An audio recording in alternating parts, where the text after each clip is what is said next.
Hello दोस्तों, मेरा नाम है अरविंद यादव। मैं आपके लिए लेकर आया हूँ हाई स्कूल का आंसर पेपर। और हाई स्कूल के आंसर पेपर में हमने करा दिए थे सन 2025 के साइड नंबर फर्स्ट और साइड नंबर सेकंड को करा दिया था कंप्लीट। अगर आपको इसकी वीडियो देखनी है तो आप चैनल पेज पर जाएं और चैनल पेज पर जाने के बाद अग्रवाल अनसोल्ड पेपर प्लेलिस्ट नाम होगा, उस प्लेलिस्ट को ओपन करें और आपको सारी वीडियो मिल जाएंगी। अब हम कर रहे थे साइड नंबर थर्ड, और साइड नंबर थर्ड में हमने विकल्प नंबर कितने करा दिए थे दोस्तों? तो विकल्प साइड नंबर थर्ड में करा दिए थे हमने। जो विकल्प बहुविकल्पी क्वेश्चन थे वो हमने 12 तक करा दिए थे कंप्लीट। आज होगा 13वां क्वेश्चन, क्वेश्चन नंबर 13। तो क्वेश्चन नंबर 13 क्या कहता है कि एक 5 सेंटीमीटर त्रिज्या वाले एक वृत्त के बिंदु P पर स्पर्श रेखा PQ है। बिंदु P पर स्पर्श रेखा कितनी है?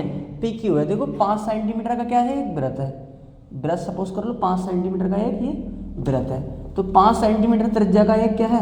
वृत्त। मैंने एक दोस्तों एक वृत्त बना दिया 5 सेंटीमीटर त्रिज्या का। तो एक बिंदु P है, सपोज करो बिंदु P कहाँ है? यहाँ। और ये वृत्त की त्रिज्या कितनी है? 5 सेंटीमीटर। तो PQ एक स्पर्श रेखा है। देखो कह रहा नहीं कह रहा कि बिंदु P पर स्पर्श रेखा PQ केंद्र O की ओर जाने वाली एक रेखा Q पर इस प्रकार मिलती है। Q पर इस प्रकार मिलती है कि दे रखा है कि OQ बराबर कितना है? 12। O और Q, केंद्र O से जाने वाली रेखा से Q इस प्रकार मिलती है कि OQ बराबर कितना है? 12। हमें दे रखा है OQ। तो सॉरी ये क्या है? Q। ये है Q और ये क्या है? P।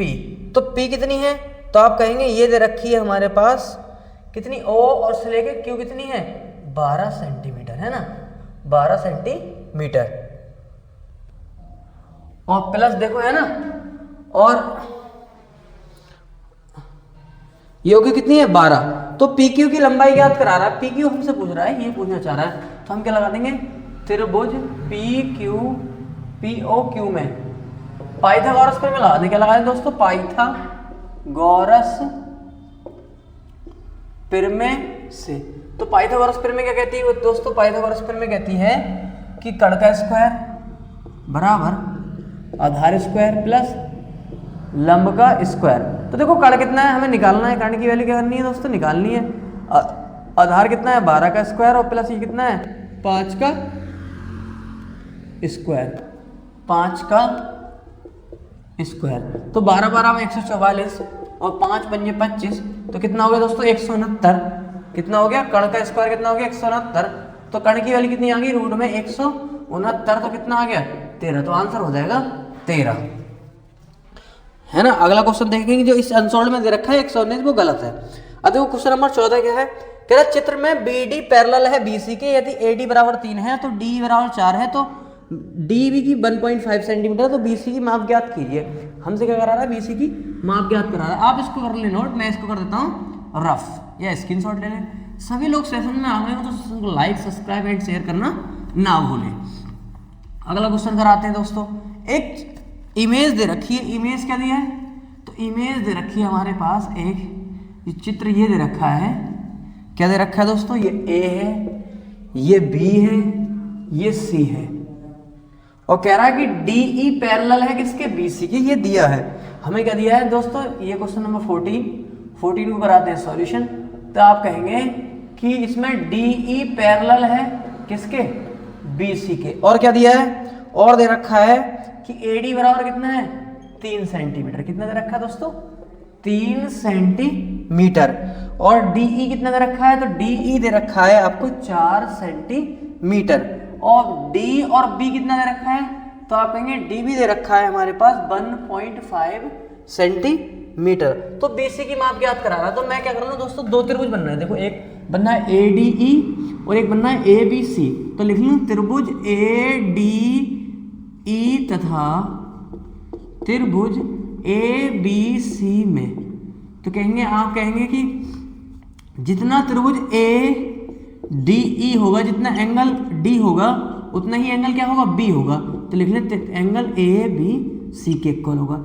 इसी प्रकार एंगल AED होगा, जितना E एंगल जितना D होगा उतना B होगा, जितना E होगा और उतना ही क्या होगा दोस्तों? C होगा। तो हम लिख लें जो एंगल E जो है वो किसके इक्वल है? ACB के इक्वल है। तब देख लेंगे तो एंगल तब क्या होगा दोस्तों कि एंगल ADE समरूप है ABC के। किससे कराई? एंगल समरूपता से। तो क्या लिख सकते हैं हम लिख सकते हैं कि AD अपॉन में AB बराबर होगा AE अपॉन में AC बराबर होगा DE अपॉन में BC के इक्वल होगा, DE अपॉन में BC। अब दोस्तों AD की वैल्यू कितनी दे रखी है? तो आप कहेंगे 3 दे रखा है। AB कितना दे रखा है? तो आप कहेंगे AB की वैल्यू है AD प्लस BD। तो AD और प्लस BD बराबर AE की वैल्यू हमें दे नहीं रखी, देखो नहीं दे रखा ना, AC भी नहीं दे रखा। तो आप क्या कर ले, DE की वैल्यू दे रखी है, D इन दोनों का कंपैरिजन कर ले, फर्स्ट और इसका और इसका कंपैरिजन कर ले, फर्स्ट और थर्ड का। तो देखो DE की वैल्यू जैसे लगाएंगे हम तो कितनी है? 4 सेंटीमीटर। BC कितना दे रखा है? तो BC को आप कहेंगे B से लेकर C, ये हमें क्या करनी है दोस्तों? निकालनी है। तो हम क्या करें, क्रॉस मल्टीप्लाई कर लें तो 3BC बराबर हो जाएगा 4AD और प्लस 4B से लेकर D। अगर मैं BC निकालने लगूं तो देखो 4AD है, AD के बीच की दूरी कितनी है? तो आप कहेंगे 3 है, प्लस 4BD के बीच की दूरी कितनी है? तो आप कहेंगे B और D दे रखा है 1.5 बटे में कितना लगा जाएगा? 3 आ जाएगा। तो 4 तिया 12 और देखो 1.5 चौक यानी कि 1.5 दूनी 3 और 1.5 चौक कितना होगा? 6। कितना होगा दोस्तों? 6 बटे में 3। अरे 1.5 की गुणा किससे करा लो आप? 4 से करा लो। 4 पंजे 20, 4 और 6 हो गया, नहीं हो गया? देखो तो कितना हो गया? 18 बटे में 3, 3 छंग 18। तो वैल्यू क्या आ जाएगी? BC की वैल्यू कितनी आ जाएगी? 6। तो 6 वाला क्या हो जाएगा? राइट आंसर हो जाएगा 6 सेंटीमीटर। अगला देखें क्वेश्चन नंबर 15। क्वेश्चन नंबर 15 क्या कहता है? 6 सेंटीमीटर त्रिज्या वाले एक वृत्तखंड का कह रहा है त्रिज्याखंड का कोण थीटा ये दे रखा। तो त्रिज्याखंड का क्षेत्रफल निकालना है। हमें क्या निकालना है दोस्तों? त्रिज्याखंड का आपको क्षेत्रफल निकाल के दिखाना है। क्या दे रखा है? R दे रखी है, कितनी दे रखी है? तो आप कहेंगे R दे रखी है 6 सेंटीमीटर। थीटा कितना दे रखा है? तो आप कहेंगे 16। ये है कौन सा? तो क्वेश्चन नंबर है दोस्तों ये 16 है ना, 15 सॉरी, क्वेश्चन नंबर 15। तो त्रिज्याखंड का क्षेत्रफल लगा दे। क्या लगा दे दोस्तों? त्रिज्याखंड का क्षेत्रफल। तो त्रिज्याखंड का क्षेत्रफल क्या होता है? तो आप कहेंगे थीटा बटे में 360 और into pi r square. Theta की वैल्यू कितनी दे रखी है? 60 डिग्री बटे में 360। पाई की वैल्यू लगानी नहीं है। आर की वैल्यू कितनी दे रखी है? तो आप कहेंगे 6 का स्क्वायर। तो देखो 6 छंग 36 इंटू पाई इंटू 6 छंग 36, 6 से 6 बार तो कितना आ गया? 6 पाई। क्या आ जाएगा? राइट आंसर 6 पाई हो जाएगा इसका राइट आंसर। अगला देखें दोस्तों क्या कह रहा है कि 10 सेंटीमीटर भुजा वाले दो घनों के संलग्न फलकों को मिलाकर एक ठोस बनाया जाता है। इससे प्राप्त घनाभ का पृष्ठीय क्षेत्रफल होगा। ये पूछना चाह रहा है, एक ठोस बनाया जाता है तो घनाभ का पृष्ठीय क्षेत्रफल याद कीजिए। तो दोस्तों घनाभ का पृष्ठीय क्षेत्रफल हमें क्या करना है? निकाल के दिखाना है। क्वेश्चन नंबर है 16। तो आप देखेंगे जैसे सपोज करो एक घन है, ये क्या है? एक घन है। ये क्या है दोस्तों? एक घन बना दिया। अब एक घन ये हो गया और एक घन और बना लो। एक घन क्या बना लूं? और बना लो। इसी प्रकार से मैं जैसे एक घन और बनाऊंगा ये एक घन और बन जाएगा दोस्तों। ये 2 घन बना दिए मैंने। तो इसकी प्रत्येक भुजा कितनी है? 10 है। कितनी है? 10 है। 10 इसकी है, 10 इसकी है। जब आपस में जोड़ेंगे तो देखो ऊंचाई तो क्या रहेगी? ऊंचाई तो क्या रहेगी? यानी कि L लंबाई कितनी जाएगी? तो 10 और 10 कितने हो जाएगा? 20। दोनों को जोड़ेंगे और LB ऊंचाई तो सेम रहेगी, 10 ही रहेगी और हाइट भी क्या रहेगी? सेम रहेगी, है ना। चौड़ाई और ऊंचाई क्या रहेगी? सेम रहेगी, मगर लंबाई क्या हो जाएगी? उसकी दोगुनी हो जाएगी, क्योंकि 2 घनों को जोड़ रहे हैं। 10-10 लंबाई की जोड़ेंगे तो 20 हो गया। तो उसके लिए 20 लगा लेंगे और 20 जो चौड़ाई यानी कि ऊंचाई चौड़ाई कितनी रहेगी? तो 10 और ऊंचाई भी 10 ही रहेगी, सेम ही रहेगी, क्योंकि 2 घनों को आपस में मिला है। तो हमसे क्या निकलवा रहा है? घनाभ का पृष्ठीय क्षेत्रफल। तो घनाभ का पृष्ठीय क्षेत्रफल क्या होता है दोस्तों? 2LB plus BH plus HL, है ना। इस प्रकार से करेंगे दोस्तों। तो देखो 2L कितनी है? तो आप कहेंगे 20 into 10 plus 10 into 10 plus H कितनी है? 10 इंटू 20। तो कितना आ जाएगा?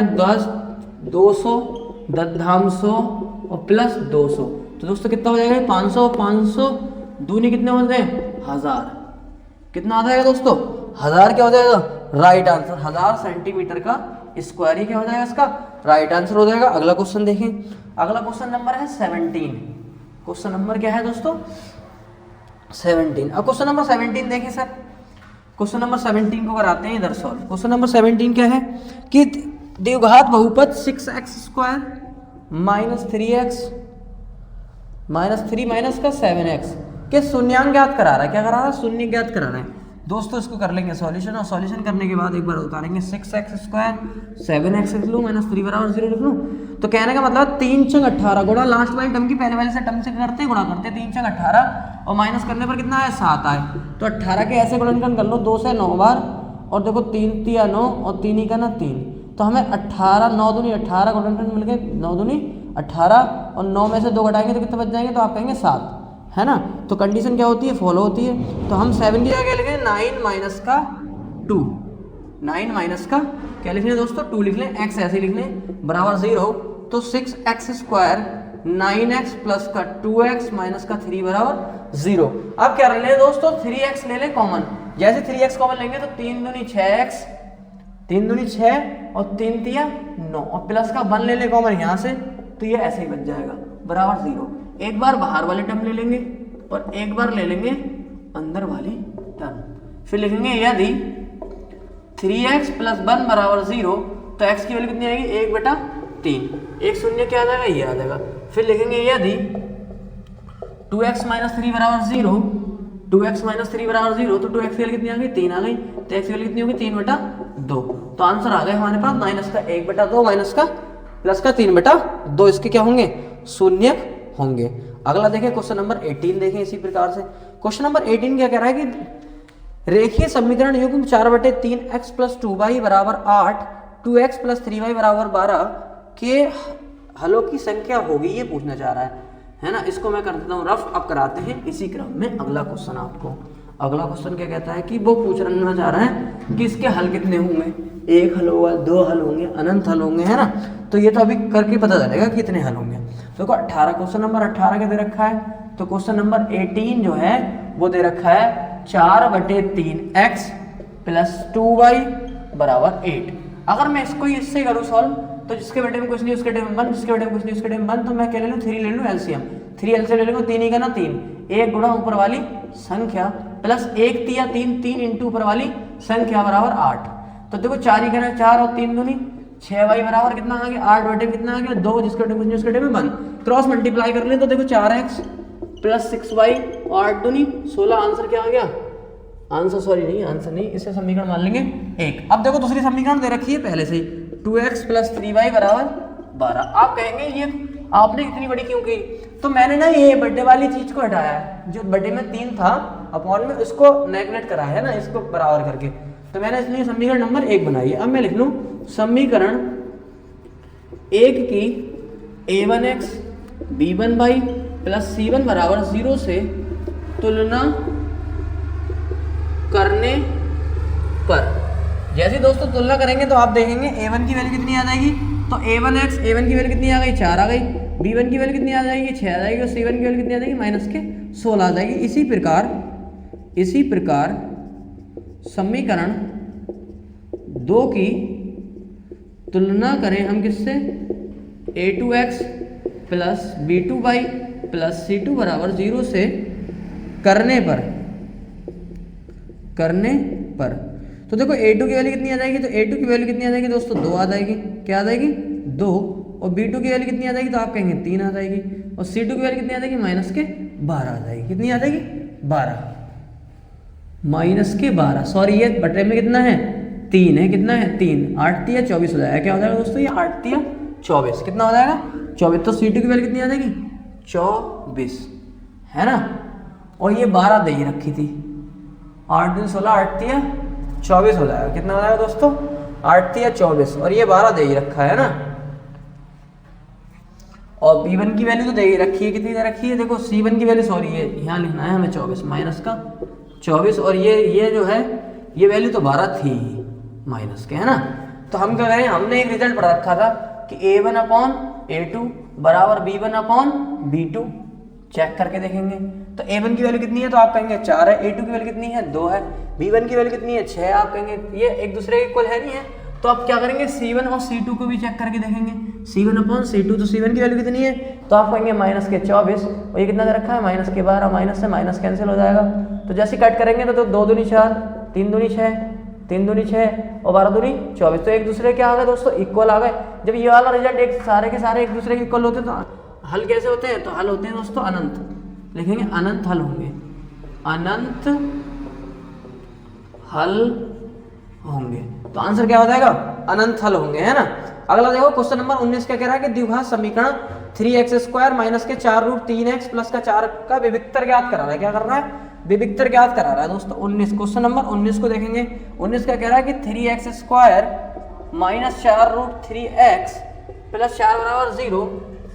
तो अगर मैं इसका सॉल्यूशन करने लगूँ, हमसे क्या कर रहा है, विविक्तर ज्ञात करा रहा है। तो 3x² माइनस के 4 रूट 3x प्लस के 4 बराबर 0।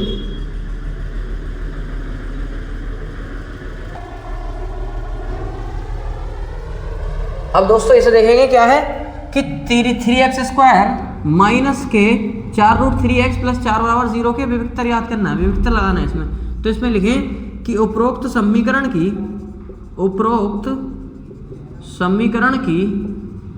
की ax² plus bx plus c बराबर 0 से तुलना करने पर तो जैसे तुलना करेंगे तो a1 की वैल्यू कितनी आ जाएगी, 3 आ जाएगी। b1 की वैल्यू कितनी आ जाएगी, 4 रूट 3 आ जाएगी। इसी प्रकार c1 की वैल्यू कितनी आ जाएगी, 4 आ जाएगी। अगर मैं विविक्तर लगाऊं दोस्तों, क्या लगाऊं, विविक कर। तो विविक्तर लगाऊं तो विविक्तर होता है d बराबर b² माइनस 4ac। क्या होता है दोस्तों, d बराबर b² माइनस 4ac। तो b की वैल्यू कितनी है, तो आप कहेंगे b की वैल्यू है माइनस के 4 रूट 3 का स्क्वायर और 4a की वैल्यू कितनी है, 3 है और इसकी वैल्यू कितनी है, 4 है। तो देखो 4 चौक 16, इसकी वैल्यू क्या जाएगी 16 इंटू 3 और ये देखो 4 तिया 12, 4 चौक 16 इंटू 3 तो 16 दूनी 32, 16 तिया 48, 48 माइनस 48 तो क्या आ जाएगा दोस्तों, आंसर क्या आ जाएगा 0। आंसर क्या हो जाएगा 0। क्वेश्चन नंबर देखेंगे 20। क्वेश्चन नंबर 20 को देखेंगे आप, ये है समांतर श्रेणी से। अब क्वेश्चन नंबर 20 को करते हैं सॉल्यूशन। मैं इसको कर देता हूँ रफ और आप इसका क्या कर लें दोस्तों, स्क्रीनशॉट ले लें या वीडियो को रोक के आप नोट कर सकते हैं, बाद में शुरू कर लें। आप देखेंगे अगला क्वेश्चन समांतर श्रेणी से। समांतर श्रेणी क्या कहती है कि एपी, एक एपी दे रखी समांतर श्रेणी 20। क्वेश्चन नंबर कौन सा है दोस्तों, ये 20 है। यानी कि 3,3 प्लस रूट 2, फिर है 3 प्लस 2 रूट 2, फिर है 3 प्लस 3 रूट 2 का कह रहा है सार्वांतर ज्ञात कीजिए। हमने आपको ऑफलाइन क्लासेस में पढ़ा रखा था कि सार्वांतर क्या होता है, डी कैसे निकालते हैं, दूसरे पद में से पहला पद घटा दो, दूसरे पद में से पहला पद घटा दो, है ना। तो 3 से 3 कैंसिल हो जाएगा तो कितना हो जाएगा, रूट 2, जो क्या हो जाएगा इसका राइट आंसर हो जाएगा रूट 2। अगला देखो खंड नंबर 12 है। तो खंड नंबर 12 में क्या कह रहा है कि सिद्ध कीजिए रूट 6 प्लस रूट 3 क्या है, एक अपरिमेय संख्या है। 6 प्लस रूट 3 क्या है, एक अपरिमेय संख्या है। तो देखो इसे कराते हैं कंप्लीट।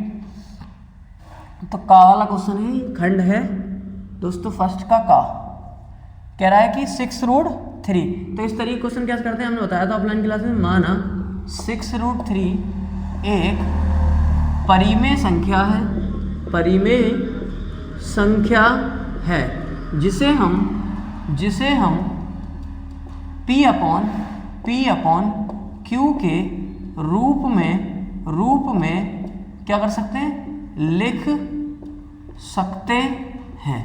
तो देखो रूट 6 यानी कि 6 रूट 2 क्या है दोस्तों, 6 रूट 3, सॉरी 6 रूट 3 है, 2 नहीं है, कितना है 6 रूट 3। तो 6 रूट 3 बराबर P अपॉन Q।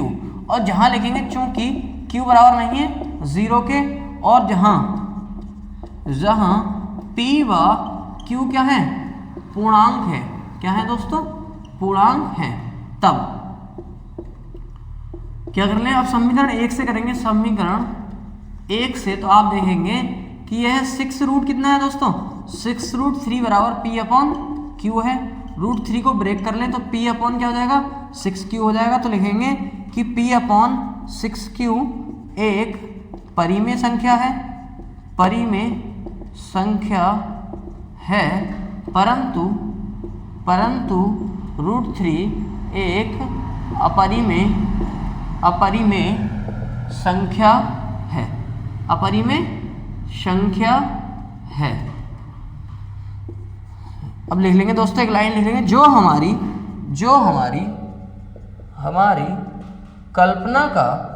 कल्पना का विरोध करती है अतः 6√3 एक अपरिमेय